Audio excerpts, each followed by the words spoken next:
Hey everyone, welcome back to In the Alley. My name is Cody. Glad you guys are back for another video, and we are going to be recapping the two Friday games of Week 1 in the Indoor Football League. Jacksonville at Massachusetts, Green Bay at Quad City. Let's go take a look. Out to Massachusetts, where the Pirates are on their first drive of the game. 11 and a half minutes left in the first quarter as Kenji Bahar drops back to throw. He has a man, but it's Jacksonville's man instead, Malik Jones, with the interception, and the Sharks are going to take over at the 15-yard line. The Sharks capitalize on a Karan Ashley touchdown. Bahar looks, drops back, steps up, it's intercepted. John Huggins, 2 picks on 2 drives for the Massachusetts Pirates, and Jacksonville is in control of this game. Let's go to the ensuing drive. From the 10-yard line, play action pass, busted coverage, and Jaden Stoshak is wide open in the back of the end zone. 13-0 Sharks. Not to be outdone, 4.5 to play. It's a toss play to the left for the Pirates, and Puka Williams off the edge and in, and the Massachusetts Pirates answer right back. We have a little bit of a game right now.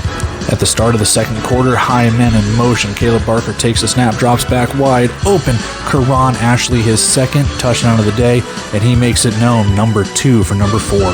Let's pick it up here with about 4.5 minutes to go in the first half. High men in motion, and Edward Vander's going to break from his route and over the outstretched arm of the defender. What a beautiful pass by Caleb Barker. Watch this again as he breaks from his route right there and just over the hand. Beautiful touchdown. Let's start the second half with a bang. Tyler King and the Jacksonville Sharks up 26-7. King's going to bust it down the sideline. He has blockers. Is he going to be touched? Well, he's touched but not into the wall, and the Sharks are cruising at this point. My goodness, what a game for Jacksonville. Let's pick it up about halfway through the third quarter here. Barker's going to take a play action. He's going to be flushed from the pocket, and here's a miscue for the Sharks as it is intercepted by Marcus Floyd. And Massachusetts trying to get back into this game as best as they can. That should help them. The interception doesn't help them, though, as Jacksonville's going to cruise on this one. A strip sack, and it's going to be 46-25. The Sharks take the opening game of the season. Rolling on a river in the Quad Cities as the Steamwheelers take on the Blizzard. Max Myler and company on their opening drive. Play action, it's going to be a pass, a little jump pass, and it's Zane Lewis sitting in coverage, literally. And you take another look at that from the end zone camera here. And when you see Max Myler looking, he could take off and run, but he's going to throw it. He has the man open, and Zane Lewis just sitting down with the touchdown reception. Second quarter now, and we have the IFL version of a tush-push, men in motion. Daquan Neal's going to sneak it, ball over the goal line, and Quad City answers right back. Ensuing drive stalls out. Green Bay is going to kick a 42-yard field goal. Andrew Mevis kicks it through the uprights. 10-7, Blizzard lead it.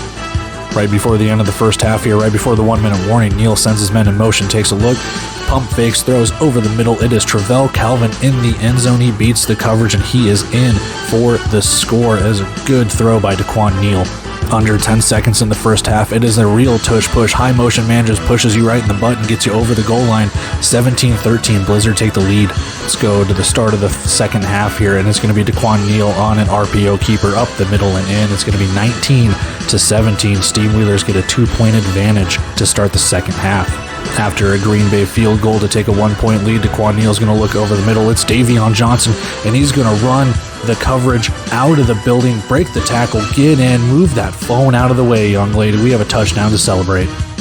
25-20 to start the fourth quarter. Men in motion. Daquan Neal's going to fake the pitch, take it up the middle, and reach over the goal line as they extend their lead to 2 possessions. 9 to go. It's going to be a toss out to the left side. It's Kamani Clark, and they're going to try and crawl back into this. And crawl back into it they will. It is going to be an Andrew Mevis deuce, the first deuce of the Indoor Football League season. 32-29, Quad City leads. 4th and goal in the 1-minute warning. Daquan Neal's going to send his men in motion. It's going to be an RPO handoff. Davion Johnson between the guard and the center, and in for the touchdown. 39-29. After a Lowell Patron touchdown, it is a quarterback sneak for the 2-point conversion, 39-37. On the ensuing deuce, Andrew Mevis has the attempt to try and tie this game and send it to overtime. It is left, wide left, and Quad City wins it 39-37. Okay, so I know that this is going to happen after I post this because that's just the nature of it, but Indoor Football League, post your damn stats. I'm lucky that Sidearm Sports had one of these up and you had to kind of navigate your way of who the New Jersey numbers and stuff were, but you have Snip Back or whatever AI. You claim that you would have live stats. Come on, money where your mouth is. Let's talk about it, because we do not have stats. We just don't. So I know they'll probably pop up, but I'm just a guy that complains about everything and I'm never satisfied. So there you have it. But let's talk about the Sharks and the Pirates really quick. Stats are going to pop up over my face just like the olden days. So with this, we're going to take a look at just how this game was kind of brutal for both teams, even though the score doesn't necessarily reflect it. Let's take a look at the third down efficiency, 1 of 6 and 2 of 6. And Massachusetts converted a third down, if I'm not mistaken, on their first drive of the game, and then they only completed one for like the entire rest of the game. Both teams were 50% on fourth down, and we're just seeing how well the defensive rules have enacted or like prevented the offenses from kind of going, and you'll see that in the other games as well too. Only 66 to 46 yards rushing for both teams, so again, not a lot of rushing in this game. Only 71 yards passing for the Pirates. They just couldn't get anything going offensively. Similar numbers, completion and attempts, 9 of 18 for Jacksonville, 9 of 16 for Massachusetts. And a lot of turnovers in this one. 3 interceptions for Caleb Barker and 2 interceptions for Kenji Bahar. 2 fumbles lost for the Pirates, 1 fumble lost for Jacksonville. So 8 turnovers in this game. Not a lot of penalties. I don't think there were any illegal defenses in this game, if I'm not mistaken. Massachusetts 0 for 3 on field goals. At least they were attempting them. Not to say, Massachusetts didn't have to. So yeah, I mean, again, kind of even, but also just not that great of stats. It's the first game. What can you do? Time of possession was roughly even as well. Looking over at the game leaders, Jimmy Robinson, we'll look in the middle really quick. Jimmy Robinson on his return, just the 1 touchdown, 38 yards rushing. Puka Williams, 55 rushing yards, 3 rushing touchdowns for him. He was pretty much the offense when he could get going. Also, their leading receiver, 4 catches for 29 yards. So again, what can you do? Karan Ashley, big game for him. 5 catches, 2 touchdowns, and 88 receiving yards for Karan Ashley. It's a nice pickup for Jacksonville. And again, Caleb Barker, a little bit left to be desired. 4 passing touchdowns, 3 interceptions, 9 of 18. So overall, that's where we're at. So let's go take a look at the Quad City and Green Bay stats as much as we can and go from there. All right, so I don't have like full-blown stats and stuff and like everything else because I'm waiting on the Indoor Football League to release them. So what I can kind of go through is like the game notes and the thoughts in my head that I've wrote down throughout the game. And first and foremost, Adidas, really good job with the uniforms all throughout. The ones that I've seen so far, gorgeous. I love it. Green Bay, very methodical on their first drive for their touchdown. Zane Lewis looked really good when he came on early in that game. And then kicking woes for all 4 teams on Friday night. Just not a lot of good kicking, field goals being missed, deuce attempts going wide. 1 hit the scoreboard in Massachusetts and Jacksonville. Just, what can you do? First illegal defense called, but it's for a linebacker not being stationary. So for that, that's just kind of a lapse of error. It's not anything really, just he couldn't stay still. He was leaning forward. Quad City running game working well in quarter number 2, leading to a Daquan Neal touchdown. And again, they started to run the ball as the game went along and kind of wear down Green Bay. Nice kick return to set up a Green Bay touchdown at the end of the first half. So really nice kick return. I cannot remember who returned it, but kudos to who it was. IFL tush push. It is crazy just having a man just high motion right into your butt and then just push you forward. I mean, try and do that in the NFL. We'll see. Haven't heard Lowell Patron's name. He had a couple of catches. We'll see how many he actually had at the end of the game, but I didn't really hear him. I didn't really hear Andre Williams either, but I heard Zane Lewis early, but I think he kind of fizzled too. So the running game kind of took over a little bit for both teams as the game went along. Blizzard started to use tempo in quarter 3, got a few chunk plays out of it. I can't remember if they scored or not, but they were moving the ball kind of effectively when they were doing their up-tempo. I just have Max Myler and Daquan Neal are just really good running at quarterback. I mean, they're just really nice dual threat options. I didn't see any turnovers in this game. I don't think there were any. There might have been some fumbles that the fumbling team recovered, but I didn't think there was almost an interception by Cameron Harrell. Other than that, I don't really think there were any other turnovers in this game. Jared Ware, as the game went along, he broke off some nice runs, some nice little chunk runs to the left and the right, some toss plays. And then a few false starts for Quad Cities. Penalties have kind of backed them up on some like promising plays. Like they would gain like 6 or 7 yards or something, but then they'd have a holding or like there'd be a false start or something offensively that would kind of back them up. And it kind of went that way with Green Bay a little bit. So penalties, first game, what can you do? And then towards the end of the game, there was a second illegal defense. I think that was for not mirroring the wide receiver to the defensive back, or not mirroring the linebacker to the running back on how they have to align themselves within the belt, within the box, and all of that stuff. So 2 illegal defenses. That just shows that taking the defensive side and allowing you to stunt and twist and go outside the alley and do all those things worked really, really well. And the lack of defensive penalties just shows that you have a really nice game flow, and you saw it in this game.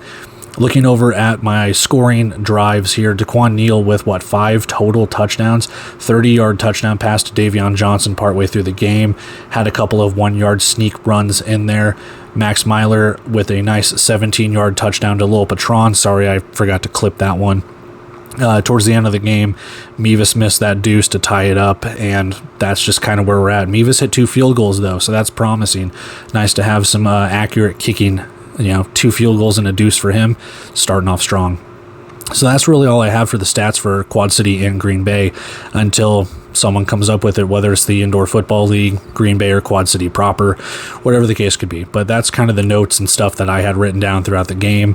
I just don't really feel like doing any more every single play recaps unless you guys like it. If you guys like it, I can return to that, but kind of like doing this streamlines it a little bit more. So with that, let's go check out and see if we won our bets. We'll get on out of here. Oh, Boardwalk, Park Place, B&O Railroad. I got you. Oh, and we're doing it again. I might even buy Marvin Gardens with this one. And that is it for our Week 1 Friday recaps. Some amazing games, I'll tell you that much. I was really impressed with it. I don't know if I'm going to do a video. I might not. The stream was fine. I'll be honest with you. The stream was fine. You had to refresh it a couple of times to get like the scrubbing and all of that stuff. Still disappointed there was no multi-stream. They need to work on that. And definitely disappointed that Snipback, there was something in the news article when they released that there'd be like live stats. Now, I don't know if that's just for the teams or not, but I figured that we would get live stats, maybe some live stat overlays or something like that. I couldn't tell you who was the leading rusher of each team or anything like that. And, like I said, hopefully they come out with it soon so we can start kind of gathering the types of games teams had.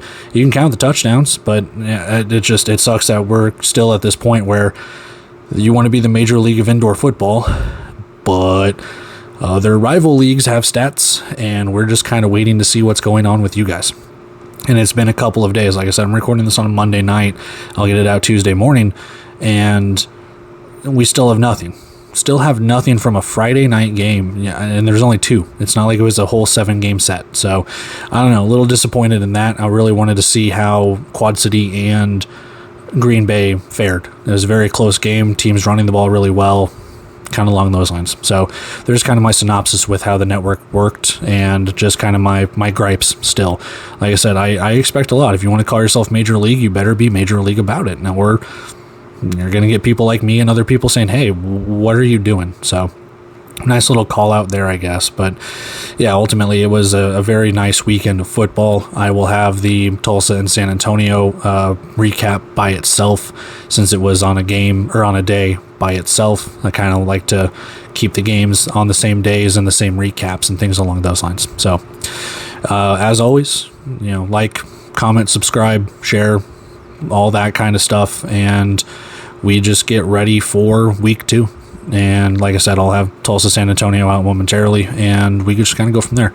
But yeah, if you like this, if you like the highlights and stuff like that, so I'm really happy about the network and being able to clip highlights so I don't have to go through multiple hoops to try and get the games condensed down the way I did a couple of times last year. So if you like that, cool.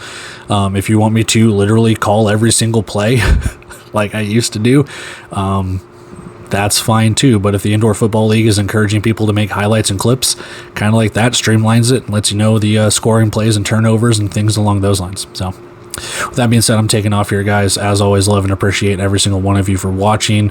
Thank you for tuning in, and we will just be right back at it with Tulsa San Antonio and get geared up for a much deeper slate as week 2 rears its ugly head. So with that being said, I'm taking off here, guys. Again, love and appreciate every single one of you. See ya.